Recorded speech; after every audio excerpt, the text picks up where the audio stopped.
श्राद्ध का हिंदू धर्म में बड़ा महत्व है। प्राचीन सनातन धर्म के अनुसार हमारे पूर्वज देवतुल्य हैं और इस धरा पर हमने जीवन प्राप्त किया है और जिस प्रकार उन्होंने हमारा लालन पालन कर हमें कृतार्थ किया है, उससे हम उनके ऋणी हैं। समर्पण और कृतज्ञता की इसी भावना से श्राद्ध पक्ष प्रेरित है, जो जातक को पितृ से मुक्त मार्ग दिखाता है। पितृपक्ष अपने पूर्वजों को याद करने और उनके उपकार का आभार व्यक्त करने के दिन माने जाते हैं। मान्यता है कि इस बीच हमारे पूर्वज हमारे आसपास धरती लोक पर ही होते हैं। इन दिनों में पितरों के निमित्त तर्पण और श्राद्ध किया जाता है। व्यक्ति की मृत्यु जिस तिथि पर हुई है, उस तिथि पर उसका श्राद्ध किया जाता है। आइए जानते हैं क्यों की जाती है पितृपूजा। पितृपक्ष में किए गए कार्यों से पूर्वजों की आत्मा को शांति प्राप्त होती है तथा कर्ता को पितृ से मुक्ति मिलती है। आत्मा की अमरता का सिद्धांत तो स्वयं भगवान श्री कृष्ण गीता में उपदेशित करते हैं। आत्मा जब तक अपने परम आत्मा से संयोग नहीं कर लेती, तब तक विभिन्न योनियों में भटकती रहती है और इस दौरान उसे श्राद्ध कर्म में संतुष्टि मिलती है। शास्त्रों में देवताओं से पहले पितरों को प्रसन्न करना अधिक कल्याणकारी कहा गया है।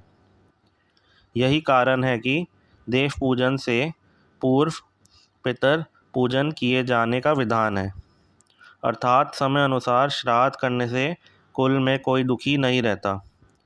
पितरों की पूजा करके मनुष्य आयु, पुत्र, यश, स्वर्ग, कीर्ति, पुष्टि, बल, पशु, सुख और धन धान्य प्राप्त करता है। देव कार्य से भी पितृ कार्य का विशेष महत्व है। देवताओं से पहले पितरों को प्रसन्न करना अधिक कल्याणकारी है। गरुड़ पुराण में भीष्म पितामह ने युधिष्ठिर के संवाद बताए गए हैं। महाभारत काल में भीष्म पितामह ने युधिष्ठिर को पितृपक्ष में श्राद्ध और उसके महत्व को बताया था।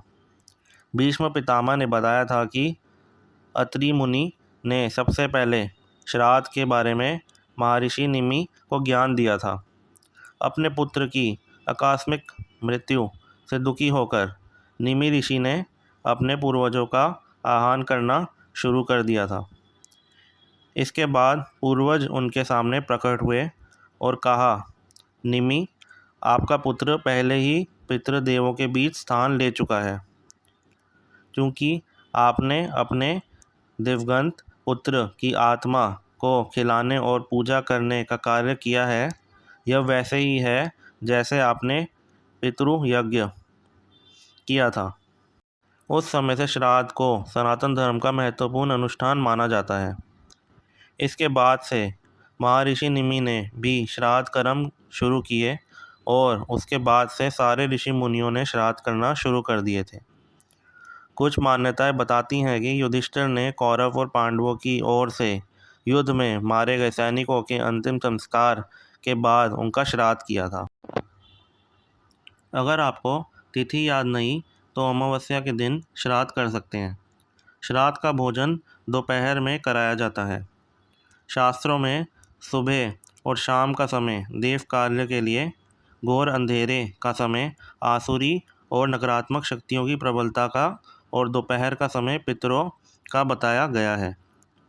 मध्य समय पितरों को समर्पित होने के कारण श्राद्ध का भोज दोपहर में खिलाकर उन्हें समर्पित किया जाता है। दूसरी वजह ये मानी जाती है कि सूरज पूर्व दिशा से निकलता है, जो कि देवों की दिशा है, और दोपहर के समय वो मध्य में पहुंच जाता है। मान्यता है कि धरती पर पधारने वाले हमारे पितर सूरज की किरणों के जरिए ही श्राद्ध का भोजन ग्रहण करते हैं। दोपहर तक सूर्य अपने पूरे प्रभाव में आ चुका होता है, इसलिए दोपहर के समय पूर्वज उनके निमित्त किए गए पिंड पूजन और भोजन को आसानी से ग्रहण कर लेते हैं। इस कारण श्राद्ध का सबसे श्रेष्ठ समय दोपहर का है। श्राद्ध कभी सूर्य के अस्त होने के समय या अस्त होने के बाद नहीं करना चाहिए। श्राद्ध को पूरे नियम और समर्पण से करना चाहिए। इससे पितरों का आशीष प्राप्त होता है। श्राद्ध वाले दिन आप घर की दक्षिण दिशा में सफ़ेद वस्त्र पर पितृ यंत्र स्थापित कर उनके निमित्त तिल के तेल का दीप व सुगंधित धूप करें। इसके बाद तिल मिले जल से तर्पण दें।